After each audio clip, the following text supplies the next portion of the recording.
2017 पंचायती राज व्यवस्था के 30 objective question करेंगे जो कि एग्जाम में इस प्रकार पूछा जाता है। तो 2012 का भी हम टॉपिक लेकर आएंगे पंचायती राज व्यवस्था से, ठीक है। तो देखिए, अगर एग्जाम होता है, अगर 100 नंबर का होता है तो यहाँ पर पंचायती राज व्यवस्था में 20 नंबर से प्रश्न पूछा जाएगा, ठीक है।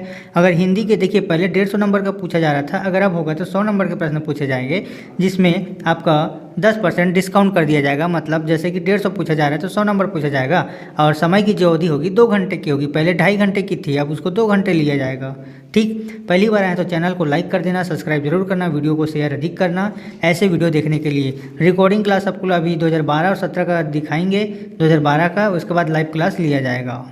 तो पदेन सदस्यता के विषय में क्या सही है, कमेंट करके बताएंगे इसका आंसर क्या हो सकता है। चलिए, इसका आंसर क्या होगा कमेंट करके बताएंगे। पंचायती राज व्यवस्था के संदर्भ में क्या होगा, तो समस्त सरपंच और जनपद पंचायत के पदेन सदस्य होगा, नहीं। पहला ऑप्शन ए वाला आपको हो जाएगा गलत।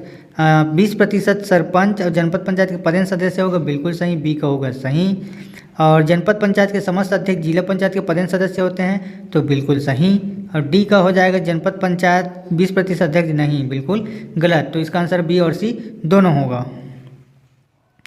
ग्राम पंचायत के सरपंच का प्रत्यावर्त निर्वाचन के विषय में क्या सही है, तो ग्राम पंचायत का पूछा है गुप्त मतदान, खुला मतदान, ग्राम सभा में उपस्थित सदस्यों की बहुमत, या ग्राम सभा में उपस्थित 2/3 सदस्य, ग्राम पंचायत से मतदाताओं का कुल बहुमत। तो इसका आंसर क्या होगा, तो इसका आंसर आपको हो जाएगा पहला और 5वां, गुप्त मतदान होगा ग्राम पंचायत में, और ग्राम पंचायत के समस्त मतदाताओं को बहुमत से होगा।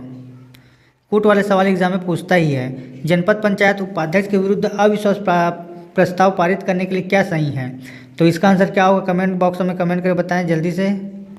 चलिए, इसका आंसर क्या होगा, तो इसका आंसर होगा 2, 4, 6। प्रस्ताव कुल सदस्य संख्या का 2/3 होना चाहिए, बिल्कुल सही है। और प्रस्तावित उपस्थित मतदान करने से 3/4 बहुमत से पारित होना चाहिए, बिल्कुल सही है।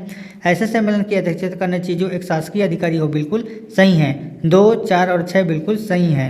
इसका आंसर हो जाएगा 2, 4 और 6। निम्नलिखित में से कौन सा कार्यक्रम पंचायत द्वारा किए जाते हैं, ऐसा कौन सा काम का है जो पंचायत द्वारा किया जाए, स्वच्छता का, सफाई का, सार्वजनिक नाव घाटों का, ग्रामीण सड़क, जनसाधारण या विकास अधिकरण। तो ग्राम पंचायत में 1, 2, 4, 5 आंसर सही है, 1, 2, 4 और 5। सार्वजनिक वितरण प्रणाली के अंतर्गत उचित मूल्य दुकान की स्थापना रख रखाव के लिए ग्राम पंचायत जिम्मेदार है।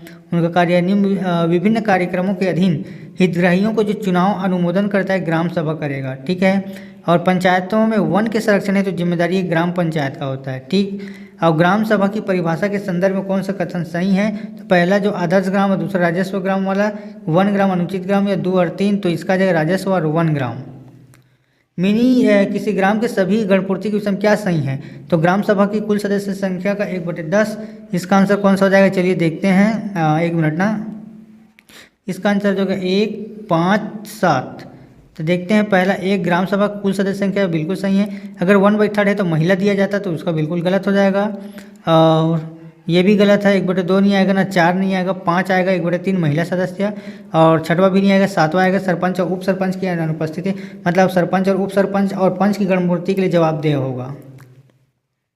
ग्राम सभा से ज़्यादा क्वेश्चन पूछा जा रहा है तो एक बार ग्राम सभा से अच्छे क्वेश्चन कर लेंगे। ग्राम सभा के पंचायती राज व्यवस्था में, ठीक। ग्राम सभा के संदर्भ में क्या सही है, तो पहला, दूसरा, तीसरा, चौथा या 5वां, जल्दी से कमेंट करके बताएंगे इसका आंसर क्या होगा। तो इसका आंसर होगा 1, 2, 5। ग्राम सभा की जो बैठक अध्यक्ष सरपंच करेगा बिल्कुल सही है, और सरपंच की अनुपस्थिति उप सरपंच बैठक करेगा, नहीं, सॉरी, सही है, ठीक है। सरपंच उप सरपंच की अनुपस्थिति ग्राम पंचायत बैठक नहीं, सरपंच और उप सरपंच की बैठक उप सदस्य बहुमत बिल्कुल सही है, और ये आपका गलत है, यानी कि 1, 2 और 5 सही हैं। ऐसी सवाल पूछा जाता है। वार्षिक जो कार्य योजना हितग्राहियों का चयन वार्षिक बजट लेखा संपरीक्षा की जो प्रशासनिक है उनके तहत पूछा जाता है, तो ग्राम सभा में गणपूर्ति हेतु पूछा जाएगा, ठीक है। ग्राम सभा में गणपति के उपस्थित होने पर पूछा जाएगा। ग्राम पंचायत की स्थायी समिति के विषय में क्या सही है, तो इस प्रकार का कूट वाला सवाल देगा, और कूट वाला सवाल आप लोग अच्छे से बना के जाएंगे। ग्राम पंचायत के स्थायी समिति के विषय में क्या सही है, तो कौन सा सही है, तो चलिए मिलान करते हैं। तो 2, 3 और 5, 2, 3 और 5 बिल्कुल सही है। कैसे? तो ग्राम पंचायत अधिकतम 3 स्थायी समिति होते नहीं, ग्राम पंचायत में अधिकतम 5 स्थायी सदस्य होते हैं, बिल्कुल सही है, 5 स्थायी सदस्य होता है। और एक व्यक्ति अधिकतम 2 समिति सदस्य बन सकता है, बिल्कुल सही है। एक व्यक्ति अधिकतम 3 समिति नहीं, 2 बोला गया मतलब 2, 3 नहीं आएगा। ग्राम पंचायत में स्थायी समितियों को नियंत्रण रखती है, बिल्कुल सही है। और ग्राम सभा का समिति नियंत्रण नहीं। फिर से कूट वाला सवाल है, जनपद पंचायत के सामान्य प्रशासन के संबंध में कौन सा सही है, कमेंट करके बताएंगे। तो इसका जो है विलोपित हो गया था आंसर। 74वां देखते हैं कि जिला पंचायत की शिक्षा समिति के विषय में क्या सही है। तो इसका आंसर आपका हो जाएगा, 1 मिनट ना, इसका आंसर होगा आपका 2, 4, 5। ठीक, इसका आंसर 2, 4 और 5। चाहे तो आप स्क्रीनशॉट ले सकते हैं। ठीक, सूची 1 को सूची 2 से मिलाना है। चलिए आप लोग कमेंट करके आंसर इसका देना क्या होगा आंसर। ठीक है। सरस्वती साइकिल योजना, अब ये तो नहीं पूछेगा साइकिल योजना, अभी हाल ही में जो योजनाएं हैं उसको पढ़ के जाना है, ये भी छोड़ दो। महात्मा गांधी राष्ट्रीय ग्रामीण रोजगार गारंटी योजना रायपुर कोरबा महासमुंद, ये हो चुका है ना, पंचायती राज व्यवस्था में शामिल नहीं है। ये आपका राष्ट्रीय ग्रामीण आजीविका मिशन से संबंधित है ये क्वेश्चन।